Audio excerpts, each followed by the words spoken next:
সুপ্রিয় দর্শক, আজকের আলোচনা আজকে আমাদের কাছে প্রশ্ন এসেছে কক্সবাজার থেকে। আমরা কি প্রশ্ন এসেছে সেই সকল বিষয় নিয়ে কিন্তু আজকে শুনবো এবং সেই বিষয়ে কোন কীটনাশক দিলে বা কি হয় আগে আমরা শুনে আসি তিনি কি প্রশ্ন করেছে। চলুন আমরা শুনে আসি।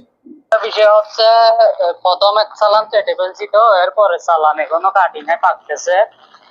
এর আগে তো আর ফুল টুল যেগুলো আসতেছে সব পুরা জ্বরে যাচ্ছে লাল হয়ে হয়ে। একটু পরামর্শ দিলে ভালো হতো আর কি। আর একটা কথা হচ্ছে ভাইয়া, এই গাছ সবুজ আছে, একদম সবুজ দেখার মতন, কোনো ধরনের রোগ নাই। এই ফুল কম আসতেছে কেন? এই গোড়ায় আর গাছে কি দিতে হবে একটু জানালে ভালো হতো। সুপ্রিয় দর্শক, আমরা তার কথাগুলো শুনলাম। আসলে তার গাছে যে সমস্যা দেখা দিচ্ছে, গাছে প্রচুর পরিমাণ ফুল নেই, মানে ফুল আসার প্রয়োজন। গাছে ফুল কম আসছে এবং তার গাছে যেন ফুলটা দ্রুত আসে এবং বেশি আসে এবং গাছের শিকড়টা যেন ভালো থাকে। শিকড়ের জন্য কি ওষুধ দিলে ভালো হয় এবং ফুল জালি আসার জন্য কি ওষুধ দিলে ভালো হয়।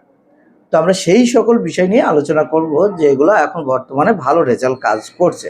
যে সকল কোম্পানির ওষুধগুলো রয়েছে সেই দুইটা ওষুধে আমি কথা বলে দেব। সেটা হচ্ছে ফুল ফল আসার জন্য দুর্দান্ত রেজাল্ট করছে, সেটা হচ্ছে স্ক্রিনে আমি দিয়ে দিচ্ছি, ছবিটা দেখো। মিরাকুলান 1 লিটার হোক 100 গ্রাম হোক, এই ওষুধটার নাম মিরাকুলান। যে যে সাইজ পাবে সে সাইজ নিতে পারো। মিরাকুলানটা দেওয়ার নিয়ম, 1 লিটারে পানিতে বা জলে মিক্সড করে পুরা গাছ ভিজিয়ে দিতে হবে। কতটুকু? 1 লিটার জলে মিরাকুলান পুরা গাছ ভিজিয়ে দিবে। দেখবে গাছের কালারটা কি সুন্দর কালো বরণ হয়ে যায়, যেটার ড্রাগনের গাছ কালো এখন বেশি হলুদ হয়ে যাচ্ছে, কটা হয়ে যাচ্ছে। তো সেই ক্ষেত্রে দেখবে মিরাকুলানটা ব্যবহার করলে গাছ কিন্তু কালো হবে এবং প্রচুর পরিমাণ ফুলজালি আনবে এবং গাছের গোড়াগুলা শক্ত করে এবং গাছের যে ডুগাতে ফুল কড়ি ঝরে যায় সেটা বন্ধ করে দেয়। এবার আমি তোমাদের বলবো যেটা হচ্ছে শিকড়ের ক্ষেত্রে কি দিলে তোমাদের ভালো কার্যকারিতা হবে। শিকড়ের ক্ষেত্রে যেহেতু এখন বর্ষা, বৃষ্টি হচ্ছে, বেশ কয়েক জায়গাতে বৃষ্টি দেখা দিচ্ছে। তো সেই ক্ষেত্রে যদি এই সকল সমস্যা হয়ে থাকে এবং শিকড় কিন্তু নষ্টও হয়ে যাচ্ছে, কিছু কিছু ক্ষেত্রে পচে যাচ্ছে, তো সেই ক্ষেত্রে আমি বলবো স্ক্রিনে যেটা দিয়ে দিচ্ছি র্যালি গোল্ড। এই র্যালি গোল্ড এটা 1 কিলোর বা 1 কেজির প্যাকেট সার। এই সারটা যদি তুমি দাও তাহলে তোমাদের গাছে প্রচুর পরিমাণ শিকড় মজবুত এবং প্রচুর পরিমাণ নতুন শিকড় গজাতে সাহায্য করবে এবং গাছকেও করবে অনেক সুন্দর। তো যারা এটা ব্যবহার করোনি বা পাচ্ছ না, তারা তারা র্যালিগোল্ডের পরিবর্তে এনপিকে 20-20 এটা দিতে পারো। এই সময়তে এনপিকে 20-20 ব্যবহার করতে পারো।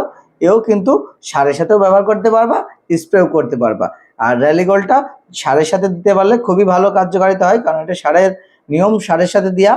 র্যালিগোল্ডটা বিঘাতে যদি বেশি সমস্যা দেখা দেয় বিঘাতে 2 কেজি, আর যদি কম সমস্যা দেখা দেয় সেক্ষেত্রে বিঘাতে 1 কেজি দিতে পারো। এবার যদি এনপিকে দাও তাহলে এনপিকে 20-20 কিন্তু বিঘাতে 2 কিলো করে ব্যবহার করতে পারো, 2 কেজি করে ব্যবহার করতে হবে। এনপিকে 20-20 তুমি স্প্রেও করতে পারবা, শিকারও দিতে পারবো। তো দর্শক, তিনি প্রশ্ন করেছিল গাছে প্রচুর পরিমাণ ফুল ফল হচ্ছে না, যে ফুল ফল আনার জন্য কি কীটনাশক দিলে ভালো রেজাল্ট হবে এবং গাছের শিকড় ভালো রাখার জন্য কি কীটনাশক বা কি দিলে ভালো কার্যকারিতা হবে।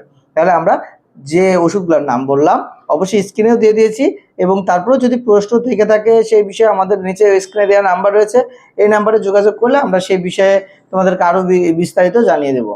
তো অবশ্যই আমি তোমাদেরকে যেটা বললাম, মিরাকুলান 1 লিটারের মিরাকুলান বা 100 গ্রামের 250 গ্রামের সকল রকম সাইজ হয়ে থাকে। মিরাকুলানটা 1 লিটার জলে 2 মিলি 1 মিলি করে ব্যবহার করবা। আর শিকড়ের মজবুত করার জন্য র্যালিগোল্ড বা এনপিকে 20-20, এই দুটোর মধ্যে যে কোনো একটা নিয়ে আপাতত ব্যবহার করতে পারো, আবার দুটোই একসঙ্গে মিক্সড করে ব্যবহার করতে পারো।